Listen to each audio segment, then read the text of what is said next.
Welcome back. If you've been following along, you might have made some fantastic progress in planning your retirement. You've outlined your retirement goals and started breaking down retirement expenses. You've explored key government programs available to you like CPP, OAS, and GIS. And you've learned about the important role that employer pensions can play in your planning. Now, let's cover a couple of big questions that have likely been on your mind. How much income will I have in retirement, and is it enough to meet my needs? Let's explore how you can address this by walking through a couple of examples. Meet Kathy and Andy, who have different retirement situations. Kathy is 60 and planning to retire in 5 years at age 65. She worked at the same company for over 30 years and has a defined benefit pension plan. This means Kathy's pension income will be a stable, predictable amount based on her salary and years of service. Andy is also 60 and planning to retire in 5 years. He started working later in life, so has made less CPP contributions compared to Kathy. And he's only worked at his current company for 15 years, and previous employers didn't offer a pension plan.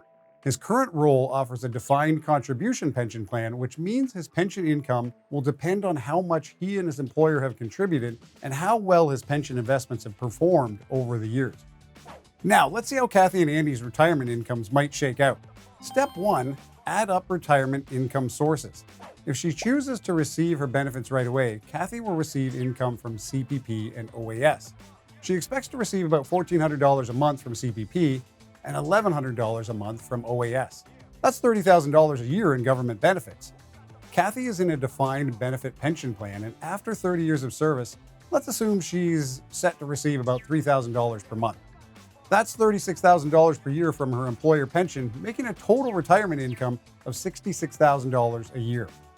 Given that Andy's CPP contributions were a little lower, he'll receive $1,100 per month from CPP and another $1,100 per month from OAS, giving him $26,400 per year in government benefits. Now on to the pension. Andy has a defined contribution plan, so his income will depend on what's in his account. After reviewing his pension, he expects to receive $1,200 per month, or just over $14,000 a year. After tallying it all together, Andy expects $40,800 per year in total retirement income. Step 2, add up all expenses. In Lesson 2, we broke down how to estimate your retirement expenses. If you missed it, check out the video, How Much Do You Really Need for Retirement? It's easy to focus on income and forget about expenses, but this is where the real picture starts to take shape. So go ahead and give that video a watch for a refresher on how to go about this important step. Step 3, surplus or shortfall. Are you on track? So now that we've got Kathy and Andy's expected income and expenses lined up, it's time to do the math. With an annual retirement income of $66,000, Kathy is well exceeding her annual retirement expenses of $34,500.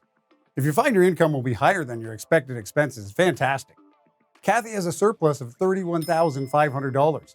This puts her in a great spot, as she'll likely have a comfortable retirement and perhaps even have extra room for things like travel, hobbies, or other goals. But what about Andy?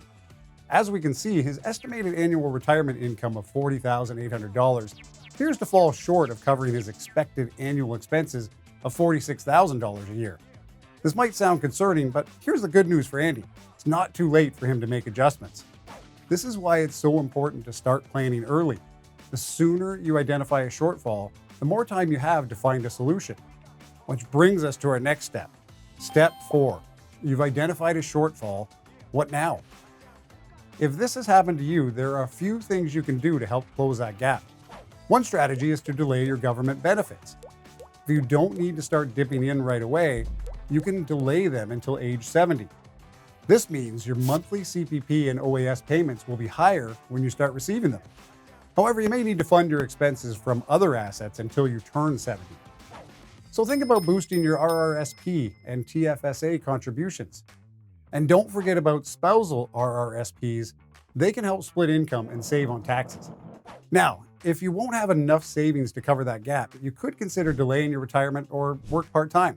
Another option is to adjust your lifestyle by cutting back on certain expenses or maybe even downsizing your home.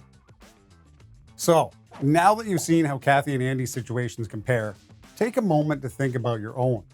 Whether you have a budget surplus or a deficit, a review of your personal investments is important as you approach retirement.